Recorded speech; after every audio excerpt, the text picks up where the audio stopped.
perkenalkan, saya Desintia, peserta Latsar CPNS Kementerian Pertahanan tahun 2021, gelombang 5, kelompok 2. Hari ini saya akan menjelaskan tentang agenda yang kedua, yaitu tentang nilai-nilai dasar ASN.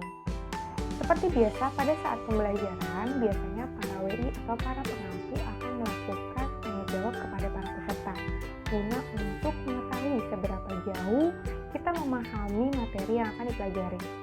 Nilai-nilai dasar ASN terdiri dari aneka. Yang pertama, akuntabilitas. Yang kedua, nasionalisme. Yang ketiga, etika publik. Yang keempat, komitmen mutu. Dan yang kelima, yaitu anti korupsi. Pada video kali ini, saya akan membahas tentang etika publik.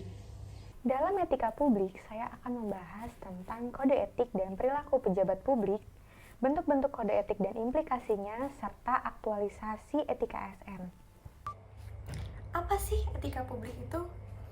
Etika merupakan refleksi atas baik atau buruk, benar atau salah yang harus dilakukan atau bagaimana melakukan yang baik dan benar. Etika sebenarnya dapat dipahami sebagai sistem penilaian perilaku serta keyakinan untuk menentukan perbuatan yang pantas guna menjamin adanya perlindungan hak-hak individu. Jadi, etika publik adalah refleksi tentang standar atau norma yang menentukan baik atau buruk, benar atau salah perilaku, tindakan, dan keputusan untuk mengarahkan kebijakan publik dalam rangka menjalankan tanggung jawab pelayanan publik. Lalu, bagaimana sih perilaku pejabat publik dalam pelayanan publik? Para pemimpin dan pejabat publik dituntut untuk memiliki komitmen moral dengan mempertimbangkan keseimbangan antara penilaian kelembagaan, dimensi-dimensi pribadi, dan kebijaksanaan di dalam pelayanan publik. Lalu apa sih kode etik itu? Kode etik yaitu aturan-aturan yang mengatur tingkah laku dalam suatu kelompok khusus. Sudut pandangnya hanya ditujukan pada hal-hal prinsip dalam bentuk ketentuan tertulis.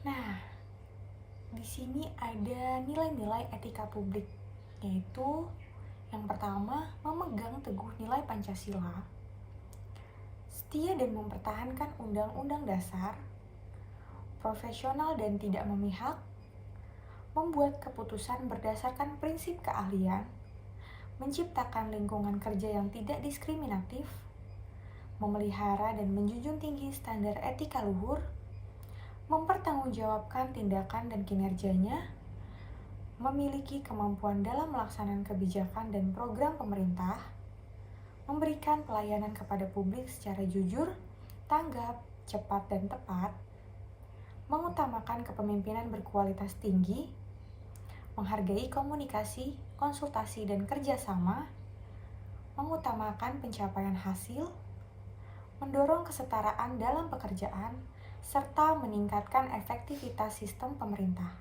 Selanjutnya, terdapat 3 dimensi dalam etika publik. Yang pertama, dimensi kualitas pelayanan publik. Yang kedua, dimensi modalitas. Yang ketiga, dimensi tindakan integritas publik. Dimensi yang pertama yaitu dimensi kualitas pelayanan publik, di mana moral dalam etika publik menuntut lebih dari kompetensi teknis karena harus mampu mengidentifikasi masalah-masalah dan konsep etika yang khas dalam pelayanan publik. Dimensi yang kedua yaitu dimensi modalitas.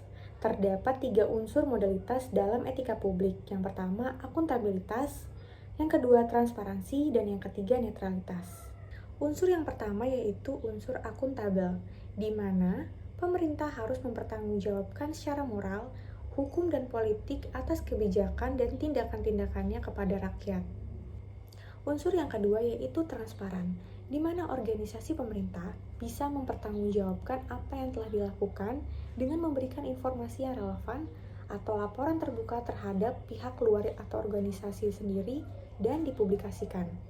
Unsur yang ketiga yaitu netral. Dalam dimensi modalitas, ASN dari pengaruh partai politik dan untuk menjamin keutuhan, kekompakan, dan persatuan ASN, serta dapat memusatkan segala perhatian, pikiran, dan tenaga pada tugas yang dibebankan, ASN dilarang menjadi anggota dan atau pengurus partai politik.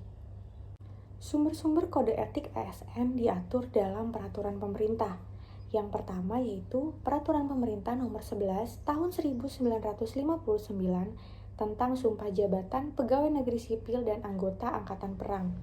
Yang kedua yaitu Peraturan Pemerintah Nomor 21 Tahun 1975 yaitu tentang Sumpah Jabatan atau Janji Pegawai Negeri Sipil.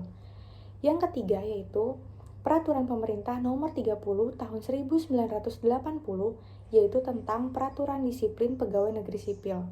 Yang keempat, Peraturan Pemerintah Nomor 42 Tahun 2004 tentang Pembinaan Jiwa Korps dan Kode Etik Pegawai Negeri Sipil. Yang kelima, Peraturan Pemerintah Nomor 53 Tahun 2010 yaitu tentang Disiplin PNS. Dan yang terakhir, Peraturan Pemerintah Nomor 5 Tahun 2014 yaitu tentang Aparatur Sipil Negara atau ASN. Kode etik mencoba merumuskan nilai-nilai etis luhur ke dalam bidang tertentu, dalam hal ini pada tugas-tugas pelayanan publik. Tentu saja kode etik sekedar merupakan pedoman bertindak yang sifatnya eksplisit. Mengenai pelaksanaannya dalam perilaku nyata, tergantung kepada niat baik dan sentuhan moral yang ada dalam diri para pegawai atau pejabat itu sendiri.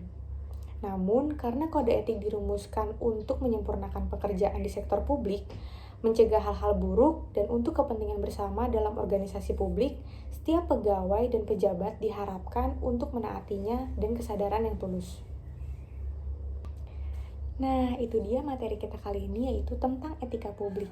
Gimana? Sudah pada ngerti belum? Ditunggu untuk video selanjutnya ya. See you!